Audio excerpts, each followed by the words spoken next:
Well, good afternoon. I don't need to tell all of you what we're experiencing here as a state as it relates to this oppressive heat wave and these rather extraordinary weather conditions that all of us are struggling through, many of us suffering through. Impact not just here in the state of California, but the impact being felt all across the west coast of the United States. This weather has included thousands, quite literally thousands of dry lightning strikes that have sparked fires throughout the state of California. We've seen wind gusts in Santa Cruz Mountains north of 74 miles per hour, record temperatures that we've experienced, again, not just here in the state of California, but arguably the hottest temperatures we've seen over an extended period of time in close to 70 years on the west coast of the United States, including the headlines that are being garnered around the world with our own Death Valley that may have recorded the hottest temperature in modern recording, period, historically. Some have argued at least in the last 90 years, but you get the point. 130-degree heat in Death Valley, California yesterday. We are all experiencing rather extraordinary conditions. Those conditions have precipitated, as I said, in a number of new fires in the state of California. Many of those fires under 1,000 acres. Most of those fires in a condition where we are confident we'll be able to tackle, we'll be able to block, we'll ultimately be able to suppress them in relatively short order. There are, however, 4 larger fires, active fires in the state of California. The River Fire, which has generated headlines near Monterey County, Ranch Fire and Lake Fire in LA County area. Of course, the Apple Fire, which is substantially contained down in Riverside. You could see the containment in each and every one of those fires, 10% River Fire, Ranch Fire at 19%, Lake Fire, progress being made, 31% containment, Apple Fire, again, substantially contained. Those are active fires under extraordinary conditions, and it's a way of expressing this heat dome, this heat index has put enormous amount of pressure, not just on all of you individually, but also our firefighters that are dealing with extraordinary circumstances, the likes of which we haven't seen in quite some time here in the state of California. So roughly 15 active fires, most smaller brush vegetation fires. These larger fires we continue to actively monitor. I want to thank the administration, the president, their quick support for what we refer to as an FMAG. You see FMAG has been granted by FEMA, our partners in River Fire and the Apple Fire. That will help with our recovery efforts. It will help with remuneration, will help with our ability to distribute emergency resources in real time. Again, the power and potency of these federal partnerships that clearly are at play at times like these. Of course, times like these also have precipitated in pressure on our energy supply across the West, but particularly here in the state of California. It has put pressure that has created some temporary service interruptions that began on Friday, that moved into Saturday, were substantially mitigated on Sunday, but are very likely to continue today, Tuesday, and likely through Wednesday evening. We're going to talk a little bit more about what we anticipate in a moment, but let me give you a size, a scale, the scope of what occurred. When I last left you on Friday, I was handed a note during the midst of my presentation about a new flex alert here in the state of California, that we were looking to be short of the megawatts needed to provide uninterrupted service throughout the state of California, about 1,000 megawatts short of where we needed to be. On Saturday, we fell short roughly 450 megawatts. We were able to turn some things on, address some issues with generators, some peaker plants and the like, look at some load strategies to mitigate and obviate the need for further interruptions. As I said, substantially Sunday, we saw only modest or minor interruptions in service in the state of California. Today, we are anticipating substantially greater need for energy, roughly 4,500 megawatts, 4,400 to be precise, short of where we believe we need to be. Now, that's top line, and I'll explain in a moment that we're not just going to accept that as fate. We're going to try to work to reduce the stress and reduce the need to reach that 4,400 megawatt goal through different strategies, demand reduction, different strategies in terms of procurement of new energy and the like. But this next few days, we are anticipating being challenged as it relates to all of these conditions that have precipitated at once in this historic moment. We always have maintained that, golden oldie, you can't control the weather, but you can prepare for the weather events. And let me just make this crystal clear. We failed to predict and plan these shortages, and that's simply unacceptable.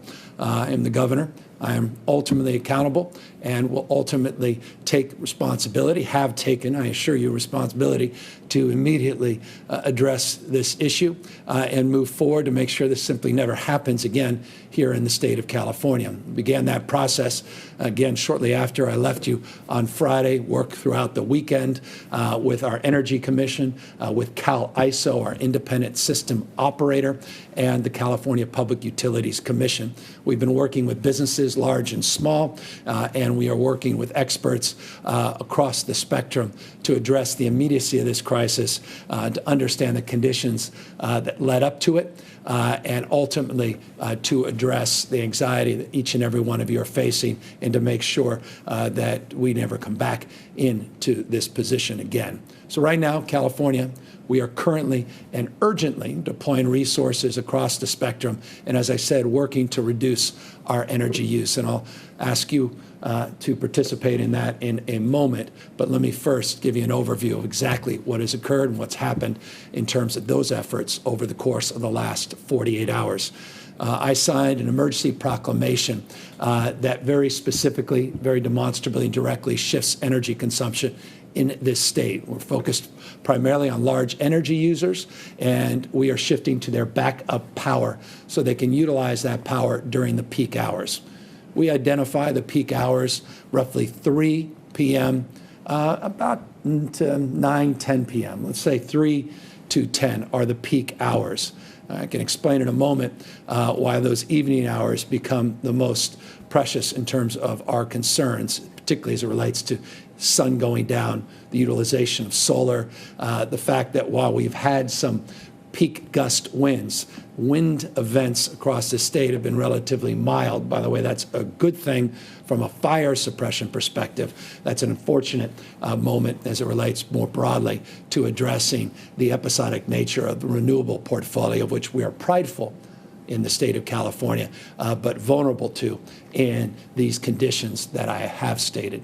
Number two, we have looked to focus on the shared power, the power rather, that we have stored as part of our PSPS protocols in the state. We've talked a lot in the last year about these public power shutoffs and the need to have protocols, not just with PG&E in Northern California, but our other investor-owned utilities, what we refer to as the IOUs. There are new protocols, new procedures that are required of these IOUs as it relates to the utilization of stored energy and power for PSPS. We are going to allow for the utilization for non-PSPS purposes of that stored power pursuant to this emergency proclamation that I've put forward. Accordingly, we're working with ports up and down the state of California. Interestingly, to many of you perhaps, large ships that come in on port, huge container volume, second to none in the United States that comes in and out of the state of California. This is a West Coast port, utilize tremendous amount of energy. And so we're working to reduce the consumption of that energy at the ports to reduce ultimately the amount of energy being pulled off the grid. As I said, we're working with major customers up and down the state and consumers, some of the largest commercial consumers, as well as some well-established consumers that are brands in the state, from Nest to Tesla and others, that have been very helpful and accommodating in terms of putting out messages to their consumer base around the need to reduce usage. We also are working to procure and bring online more energy from LA, DPW or DWP, getting support from the State Water Board as it relates to getting more hydro online. We're looking at peakers. These are our peak generators, called peaker plants, the vernacular of our energy experts, and getting them online, basically putting all our energy to create more energy, all the tools in the toolkit to meet the needs of customers in the next 72 hours. But even with all of that, we are likely to fall short, and we should see some episodic issues as it relates to supplying the coverage that you deserve and you demand. Accordingly, it goes without saying you deserve and also demand what happened and the implications of what this means to the future. And that's exactly what we've initiated over the course of the last 48 hours to understand exactly the relationship, the interrelationship between CAISO, between the CPUC and the California Energy Commission. Energy Commission, just to put it in language most of you can understand, does the forecasting in terms of our energy needs.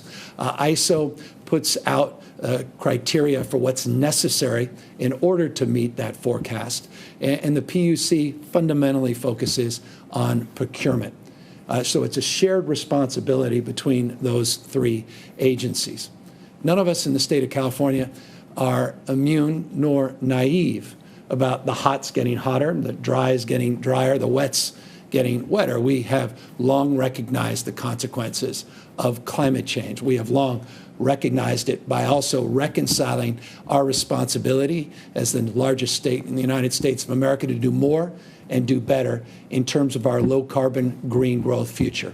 We are committed to radically changing the way we produce and consume energy, and we are creating now and have more jobs in this green sector than we do in the fossil fuel space. So we see it as an economic imperative, and we see it as a moral and ethical imperative as it relates to the kind of world we're going to leave, the kind of state and nation we're going to leave to our kids and grandkids.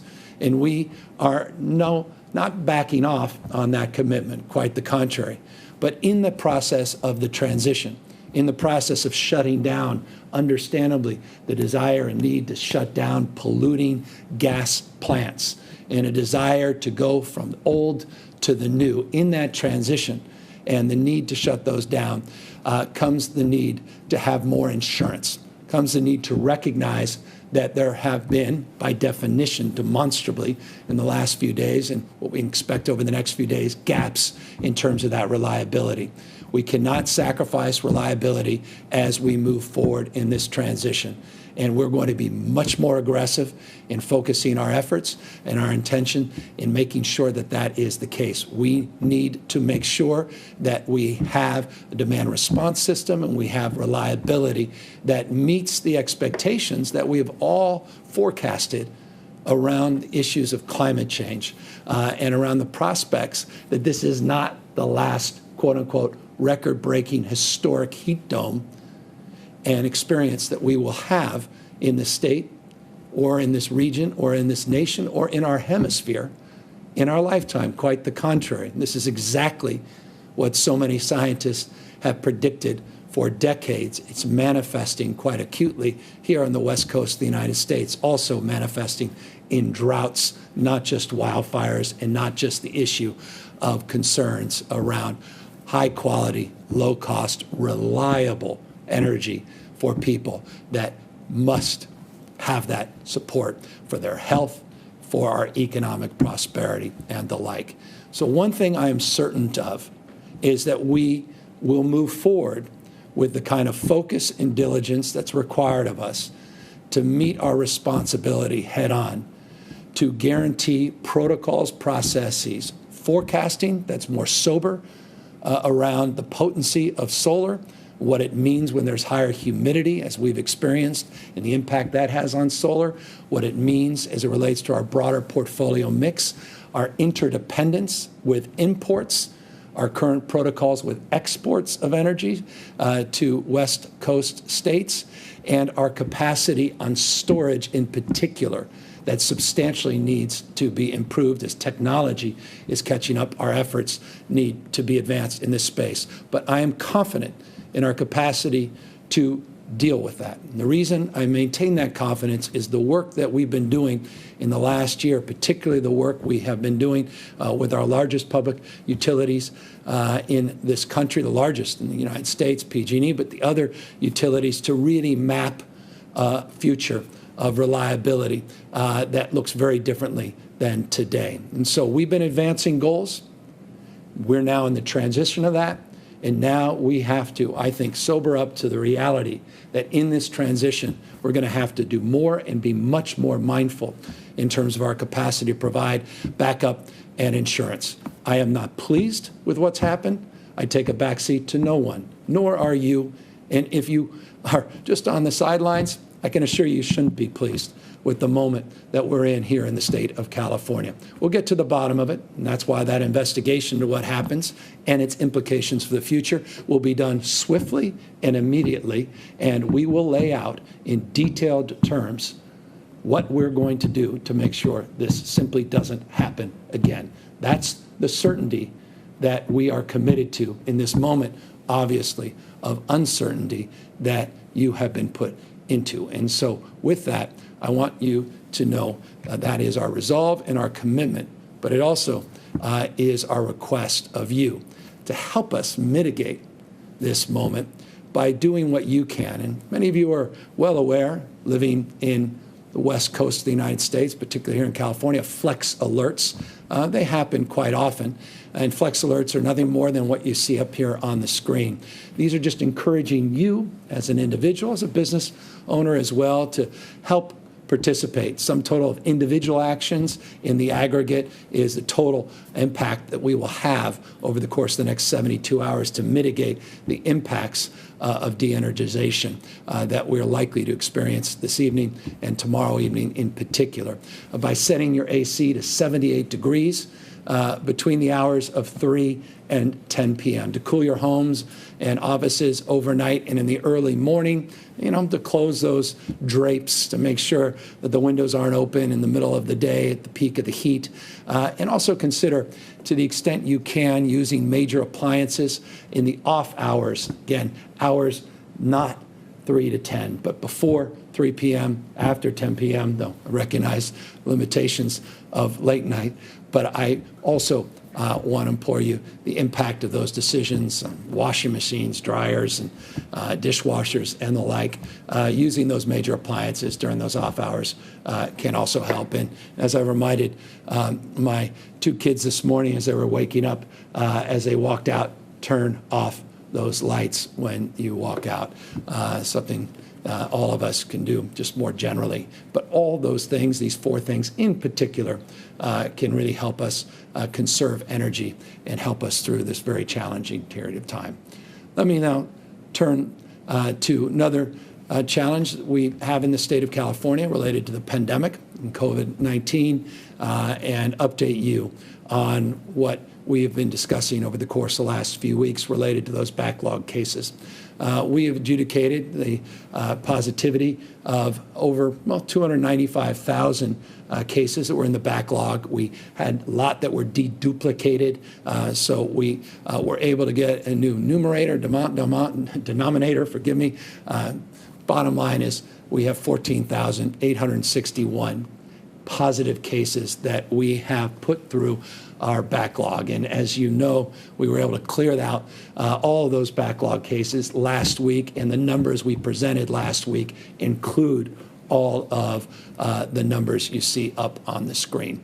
So when we did that, we also made a commitment to you to go back to the county monitoring list. Remember, this state, 58 counties, each county has its own unique conditions, unique circumstances and challenges. Some parts of the state less impacted by COVID-19 than other parts of the state. So we put out a criteria and a watch list, what we call a monitoring list, and we update that on a consistent basis. We will also update you on those new counties that have entered on our monitoring list, and one county in particular that has dropped off the list, as we brought each and every one of these backlog cases to a specific point in time so that we could update not only you on the positivity rates, update you exactly on the impact that's had within your respective county and the impact that has on the monitoring list. Here's what the rate looked like before this is the backlog, but this is the positivity rate, what it looked like before we put in all of those backlog cases. You can see on the blue line, those of you that may be watching, where we were before the update, and the orange line is where we are post-update. It follows a similar trend. The numbers aren't precise, but they're not substantially off, 7.6 to 7.5 when you look back on July 25th, 7.2 versus 7% around the beginning of August. But bottom line is the trend line is as we asserted and as the hospitalization number and the ICU numbers suggested. And that's an encouraging sign, again, even when you include the positivity rate with the backup.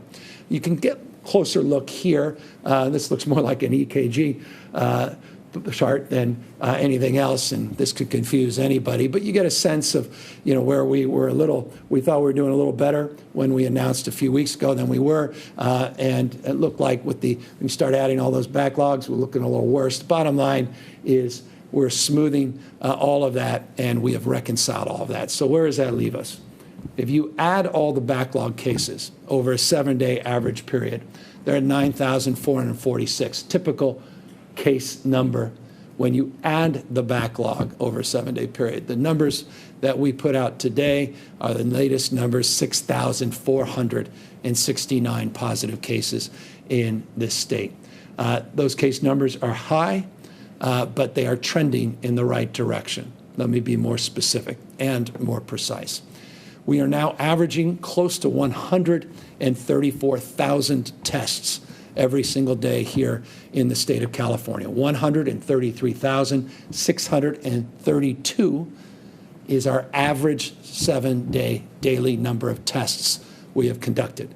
The percentage of people that have been tested over the course of the last 14 days that have tested positive for COVID-19 is 6.5%. So our positivity rate over a 14-day period in the state of California is 6.5%.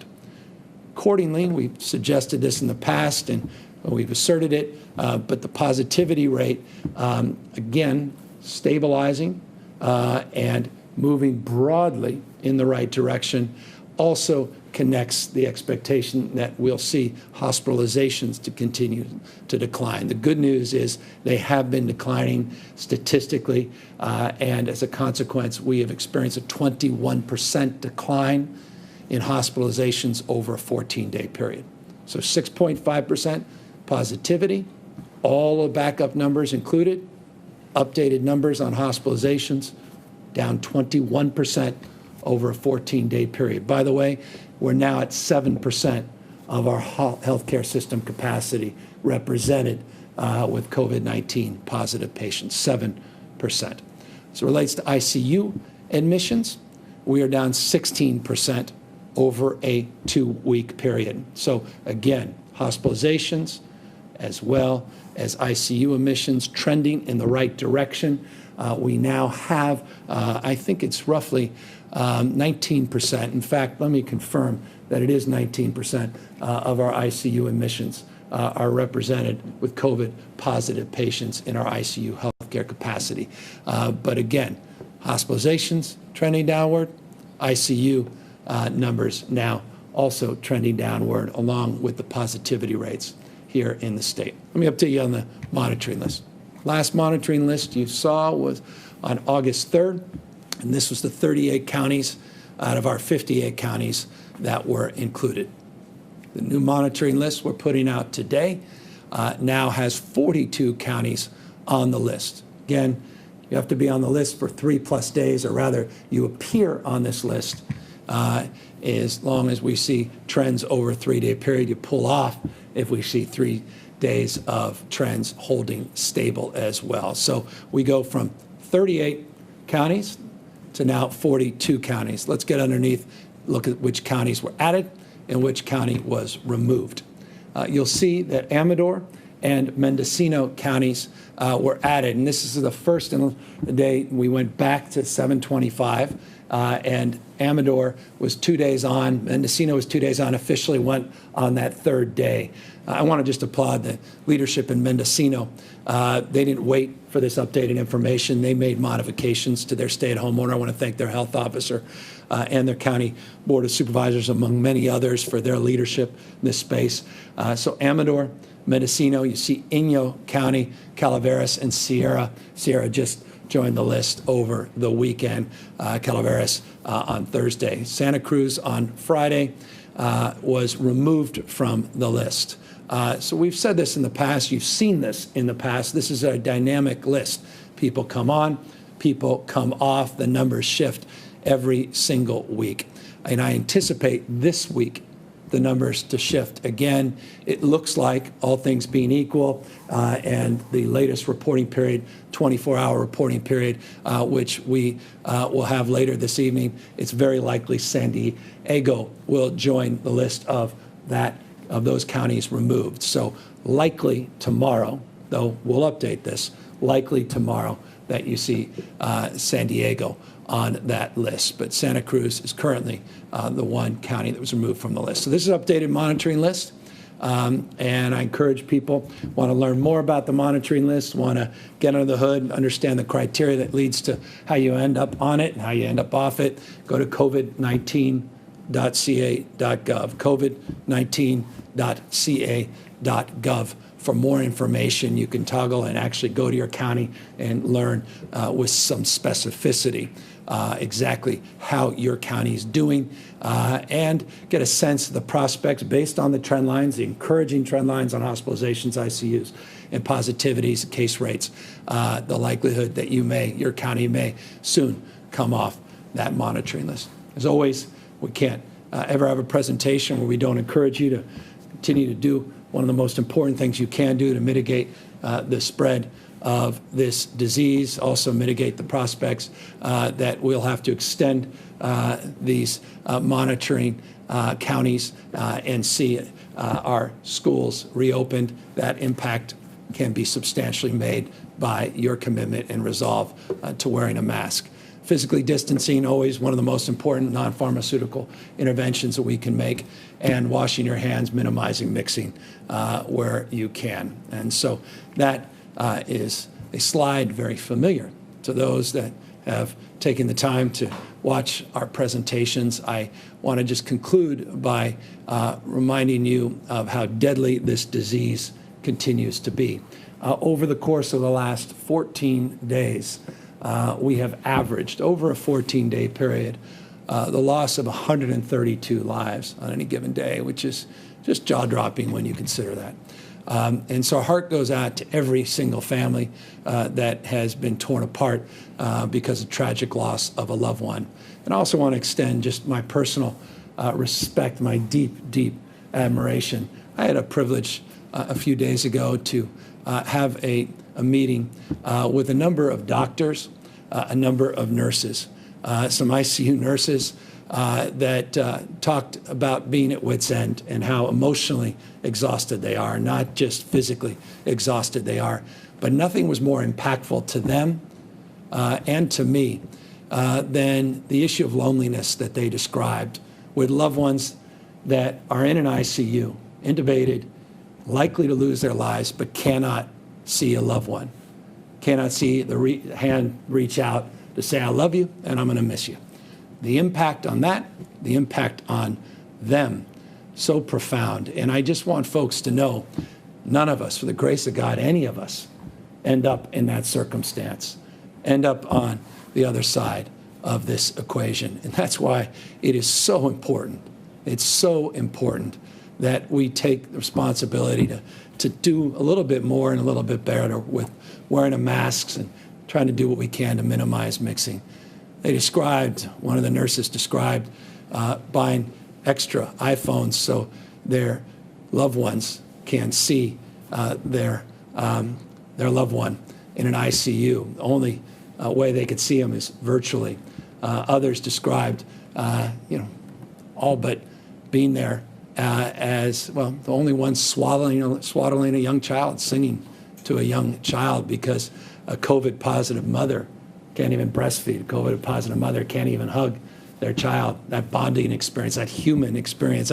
Forgive me for belaboring this, except to say people are still dying from this pandemic. Don't be misled by the 18 numbers, the 18 people that we advertised today that lost their lives. We send to see these on Monday, the data from the weekend. 132 human beings losing their lives in an average day over the course of the last 14 days. This disease is deadly. Take it, please, please, take it seriously. And if we do continue to, we will be back in a modified world, at least in the short run, until we have a vaccine, higher quality therapeutics, and we can do that much sooner, much faster, if we continue the course that we're currently on. So with that, I'm happy, of course, to take any questions. Alexei Kosep, SF Chronicle. Hi, Governor. Shortly before you spoke, the head of the ISO essentially pointed the finger at the PUC for this shortfall. Do you share that assessment? Is there anything you're planning to do, direct the PUC to do, to make sure that we have enough energy in the coming days and weeks? And is there anything as big as infrastructure upgrades or new projects that you would support to make sure that happens? Well, all of the above. We're looking to do exactly that. That's why the emergency proclamation went out. That's exactly what the emergency proclamation calls for. And we are working to get more peaker plants online. We're working to get more hydro online. We're looking to mitigate some of our exports. We're looking at scouring more imports into the state. We're looking at those backup generators that I noted on the PSPS protocol. So all of the above. We're looking at the demand management side. We're looking at the efficiency side. State of California is taking leadership in terms of its own state operations, and we've asked the private sector, commercial, as well as through the Flex Alerts individuals to do the same. As it relates to shared responsibility, I noted that we have California Energy Commission, we have an independent system operator, and we have the California Public Utilities Commission. I sent a letter to all three because of the frame of shared responsibility. We're not pointing fingers right now, but I am taking responsibility to address this issue in the immediate, to the extent we can mitigate the impacts over the next 72 hours, and then address these things fundamentally, foundationally, and once and for all, to stay on top of this, to be transparent with you and others, and to own a responsibility and resolve to make sure we're not back in this position. So that's my focus. We've got an investigation moving forward, and in real time, we'll let you and others know what we determine. Carlos Granda, ABC 7. Hi, good morning, Governor. Good afternoon. Should the people have been told about this ahead of time? Because you had mentioned that there wasn't enough warning, people couldn't prepare for this, for the power outages. What can you tell people now? Because it could happen at any time. Well, no, we're telling them it's exactly what this presentation's all about. It's why we have a Flex Alert out. We were, as I said a moment ago, notified around this time on Friday, made a presentation, though it was an interrupted presentation on the Flex Alert on Friday. And you're exactly right. People should have been told sooner, and that is exactly the purpose of the investigation, the purpose of understanding exactly what led to these conditions and how we can mitigate it. Let me just say briefly that we did something else as it relates to notifications, and that is the IOUs, the investor-owned utilities, three of the largest, well-known, San Diego, Sempra, of course, here in Northern California, PG&E. We have protocols and procedures that we worked very hard with the PUC and worked with the respective IOUs on the PSPS protocols. And I know IOUs, PUC, PSPS, if I haven't lost you, perhaps it's because you're not paying attention, it's a way of expressing this. We have notification protocols that have been improved to address the size and duration of impacts as it relates to de-energization associated with wildfire mitigation at state. Over the weekend, we have demanded of the large investor-owned utilities to initiate those same protocols that they otherwise did not have in place as it relates to this larger event, but to put in place in this event as a way of addressing your appropriate question and I think the appropriate critique that some have expressed, including myself. Laurel Rosenhall, Cal Matters. Thank you so much. I have a question about paid family leave, which you've staked out as a priority issue. In June, you reached an agreement with legislative leaders to pass a law giving workers job protections if they take family leave. It passed the Senate, but is still pending in the Assembly. And I'm just wondering if you see any challenges in getting this passed in the next 2 weeks. And given the emphasis you put on the issue, what are you doing to ensure it passes? We're working hard to ensure it passes. We're committed, not just interested in that process. We've made tremendous progress as part of a broader commitment that we have with the legislature. I have all the confidence we'll get it done by the end of this legislative calendar. Teresa Harrington, EdSource. Hi, I was wondering about how these outages may be affecting distance learning in terms of the required instructional minutes and how attendance is being taken. Would the instructional minutes be given a waiver if there's a power outage, and would students be given excused absences? Yeah, well, let me get back to you in the details. Look, obviously, extenuating circumstances. We have to be flexible. We are not ideological. And so that's a right question. As a parent, it's a question we've had, my wife and I, as it relates to people preparing for distance learning. But I want folks to know this. This is very temporary. We're expecting, because of the magnitude of this weather event and the fact that this heat dome and this high pressure system is really set in on the west coast of the United States, that we will start to move away. Temperatures may be hot, but not as hot, not as humid as we've seen. Conditions will present themselves after Wednesday where we could substantially mitigate this. Again, these are not permanent conditions. The de-energization would likely occur in those later peak hours, not in the early morning instructional hours. But nonetheless, if there are extenuating circumstances, absolutely we'll be open to making adjustments and being very mindful of the impacts, considerations you set forth. Sean Wolfbook, Mercury News. Hi, Governor. I was the head of the ISO had said that they'd warned the Public Utilities Commission about the prospect of power shortages of this sort years ago, and somehow that was not heeded. Can you comment on that? Did you know that when you beforehand, or did you just find that out? Yeah, so it's exactly why we're doing the investigation. We'll have real transparency in that space, well aware of that interaction. Again, there's a shared responsibility here, three-legged stool as it relates to energy in the state of California. The California Energy Commission are forecasting, particularly with extreme weather events and our need to improve that process, those protocols. A framework of what's necessary, protocols and procedures, the application of our energy policy at ISO, we're investigating the same, and the California Public Utilities Commission and the work they have done based on forecasts, based upon the application of these rules as it relates to procurement is also being reviewed. I'm very mindful, and I'll just close, forgive me for being more long-winded in response to your question. I'm very mindful of the dynamics of energy policy, having spent the larger part of last year trying to address PG&E's bankruptcy. We put together an advisory group to lay out the tenets of a more dynamic, more reliable, affordable, dynamic, disaggregated energy system here in the state of California. We have a consultant that laid out the parameters and guide rails of what that energy future would look like. I made a presentation along these lines on multiple occasions, and we are committed to address the immediacy of this challenge, but moreover, the medium and long-term commitment and resolve to a green energy future maintains itself, but with a much more dynamic, responsible, accountable, and focused approach than we've seen over the course of the last number of years. And so that's what the investigation will determine. That's what this process ultimately will resolve. Karen Luna, LA Times.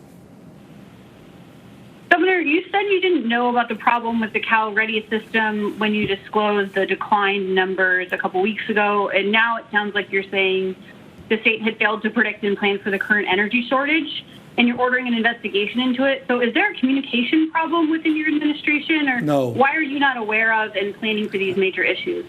Governing a state as large as ours, it's difficult to predict everything that happens every single day. It's ultimately my responsibility. I thank you for, I think, the appropriateness of the question, but I certainly have a responsibility when things do come to my attention, and I'm being very transparent with you about when they did, which I think is important, to take responsibility to fix them. Vermel, Politico. Yes, hi there, Governor. Thanks so much. I was wondering if you support grid regionalization. Excuse me. That was the concept that was introduced by Assemblymember Holden last year. It passed the Assembly, but not the Senate. Supporters say that it could lead to better coordination of sharing electricity supplies across the West, and was wondering if you would be willing to talk with the labor unions that have historically been opposed to this concept. Well, I have. I've been in constant contact going back to my time as Lieutenant Governor when Governor Brown was exploring regionalization. Not only labor concerns, there's some reliability concerns, and there's concerns, and full transparency without getting into the merits and demerits of regionalization as it relates to the current makeup of FERC, the current administration in the White House in Washington, D.C., and the conditions as it relates to PG&E as an entity, our IOUs generally coming out of bankruptcy, and the need to address all of those issues together, including, obviously, the issues that have been raised in the last 48 hours. So the answer is yes, we have been in active conversations. I have personally for a number of years in this space, and it was the collective wisdom of legislative leaders, not just labor leaders, but the entire administration, that in the midst of all of this, particularly with those large IOU questions, because of the resulting bankruptcy of the largest utility in the United States of America, PG&E, that it was best to wait until the process completed itself to get them out of bankruptcy and to begin to stabilize our portfolio. That includes the importance of the IOUs as well as community choice aggregators. Again, this is complicated. And when I start talking about CCAs and FERC, again, I imagine most of you are rolling your eyes, except to say that all of this is connected, and regionalization is certainly one of those things that can not only connect the broader regional grid in terms of the western states, but also connects to the broader conversation as we move forward. Michelson, Fox 11. Hi, Governor. In the midst of all this, there's also a presidential campaign this week and a convention, and on Thursday you're going to address the entire country on behalf of California. I'm wondering if you could give us a preview of what we can expect to hear from you and what you're looking for this week. I appreciate that. So no direct speech on Sunday, more of a engaged conversation with another well-known elected official. But I'm honored and certainly humbled by the privilege of having that time and that moment to engage with someone I have tremendous respect for. You'll learn more about that in the next few days. But more important than anything else, I look forward to the people of the United States learning more about Joe Biden, learning more about Kamala Harris, learning more about this historic moment in our nation's history, quite literally, forgive the Obama-ism, turn the page on the status quo and bring us to the lightness of a much brighter future. Final question, Taryn Mento, KPBS. Hi, Governor. Thanks for taking my question. I'm calling from San Diego. Officials have, said the region meets criteria to come off the list for at least 5 days now, so 2 more than the criteria set by you to be removed. So why the delay in confirming that for San Diego? And officials here are also telling us that businesses can't open up when the region is confirmed off the list because the state hasn't released new guidance. So can you clarify why previous guidance from earlier reopening isn't acceptable and when you will release new guidance? That's right. July 13th, we would have put out guidance that specifically stipulated that nothing subsequent in terms of reopenings can occur until the state health officer concurs. So you're correct in that assessment. However, respectfully, we have data. We have crunched that data. As I anticipate, or as I stated, we anticipate San Diego to come off tomorrow. So I imagine that's good news from perspective of the county. In fact, I think it's extraordinarily good news, speaking on behalf not just of the county, but also of the state of California. We're very encouraged by that. We want to continue to see progress, not just in San Diego, but all across the state. I want to also acknowledge the progress made in Santa Cruz. But as members of some of the elected family members we've been in contact with in Santa Cruz made the point, the dynamics between the counties and the nature of this pandemic and the spread and the like, the dynamic nature is that these things aren't necessarily permanent unless we adapt to modifications and address the transmission, which continues to be very, very challenging for all of us, not only in this state, but across the country. But San Diego, we anticipate come off tomorrow based upon our analysis of the numbers, and we look forward to making that announcement. Well, with that, thank you all for allowing me the privilege of your time. I look forward to coming back, updating you on our efforts. I encourage folks on the Flex the Power to really take advantage of this opportunity, not only to participate in helping us mitigate this very challenging next 72 hours and the impact of this heat wave and this heat dome that now is sitting on top of the great state of California, but also in the process potentially save some dollars. I noted to my wife this morning that just making a 5-degree difference in your temperature setting could save 20% of your cooling costs. And so every incremental thing you do in this space not only will help us in the aggregate to reduce the impacts of de-energization over the next 72 hours, but also can impact the bottom line in terms of your household expenses. As always, please wear a mask, try to avoid mixing as much as possible, continue to physically distance. Thank you again, the bottom of my heart, for all the incredible work you've done as a state. It's demonstrably reflected in those hospitalization numbers, those ICU numbers, and a positivity rate at 6.5%. We need to get it below 5%, and we need to see it below 5% for a period of time. We're moving in the right direction. Let's continue the good work. Thank you all.